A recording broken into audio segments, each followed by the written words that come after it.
উনি বলতেন উত্তেজিত হতে হয় না, কখনো মাথা গরম করতে হয় না। প্রথম যখন ওনার কাছে আমি আইনবিদ্যা শিখতে যাই, উনি আমাকে জিজ্ঞাসা করেছেন যে পারবো কিনা, এবং আদালতে দেখতাম উনি এত এত সিরিয়াস কথা বলতেন, এত বড় কথা বলতেন, কিন্তু খুব স্বাভাবিকভাবে। শব্দে তো অসুবিধা হবে। ওনাকে আমরা শুধু সিনিয়র হিসেবে দেখি নাই, ওনাকে আমরা পিতার মতো দেখতাম।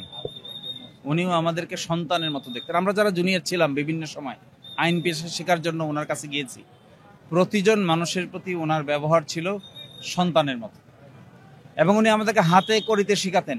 আমার মনে আছে আমি কোর্টে বসে কাদের মোল্লা সাহেবের যখন মামলা হয়েছিল 2013 সালে, আমি পাশে বসে ওনাকে সাহায্য করতাম। মাঝে মাঝে আমারই বিরক্ত লাগতো। উনি বলতেন উত্তেজিত হতে হয় না, কখনো মাথা গরম করতে হয় না। সত্য কথা শক্তিশালীভাবে বলতে হয়, কিন্তু মাথা গরম করতে হয় না। এবং তিনি কোর্টে একটা অ্যাডভার্স সিচুয়েশনে, বিপরীত পরিবেশে সুপ্রিম কোর্টকে তখন এমনভাবে অ্যাড্রেস করতেন, সকল জজরা তন্ময় হয়ে ওনার কথা শুনত। সুপ্রিম কোর্ট যখন বিরতি হয়ে যায় 11টা থেকে 11:30, তখন উনি আমাকে বলতেন তুমি 1 কাপ কফির ব্যবস্থা করো।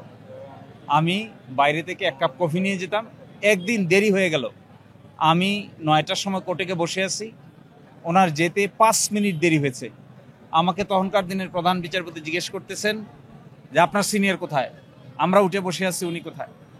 এই কথা বলতে বলতে উনি পিছন দিয়ে ঢুকছেন, ঢুকে সামনে গিয়ে বলছেন যে মাই লর্ড, আমার জুনিয়রের কোনো দোষ নাই, আমার আসতে একটু দেরি হয়েছে, যা কিছু বলার আমাকে বলেন, ওকে কিছু বলবেন না। এবং আমাকে আর কিছু বলে নাই। থাকতেন যে আমি মনে হয় কিছু করছি না, আমি মনে হয় দেশের জন্য কিছু করছি না, আমি মনে হয় ইসলামের জন্য কিছু করছি না। আমাদেরকে সবসময় ডাকতেন, আসো কাজ করো।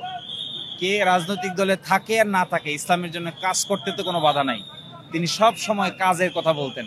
এবং বাংলাদেশে আসার পরে ওনার শরীর ভালো না, প্রথম দিন আসার পরে দ্বিতীয় দিন রাতেই আমাদেরকে ডেকে বসেছেন, কি কাজ করা যায়, আরো কি কি কর্ম করা যায়, ইসলামের আরো কোন কোন বিষয় বাকি আছে যা করণীয়।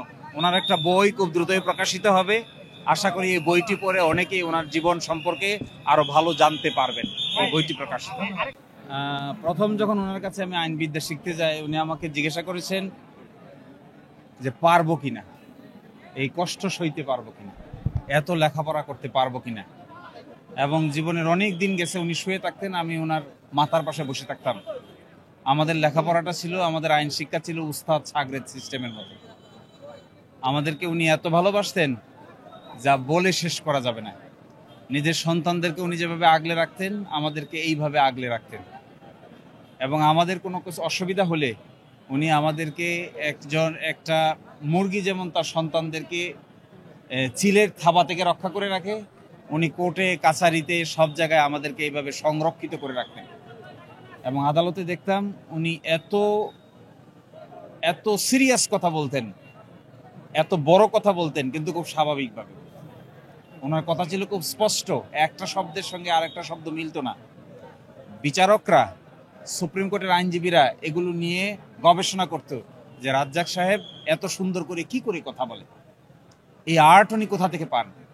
উনি সবসময় বলতেন যে কোনো দলিল ছাড়া, কোনো প্রমাণ ছাড়া কোনো কথা বলতে হয় না, যে কথাই বলতে হয় তার পিছনে সাবত দরকার। উনি আমাদেরকে বলতেন তুমি যা বলছো তার প্রমাণে, তার সাপোর্টে তোমার কাছে সাবত আছে কিনা।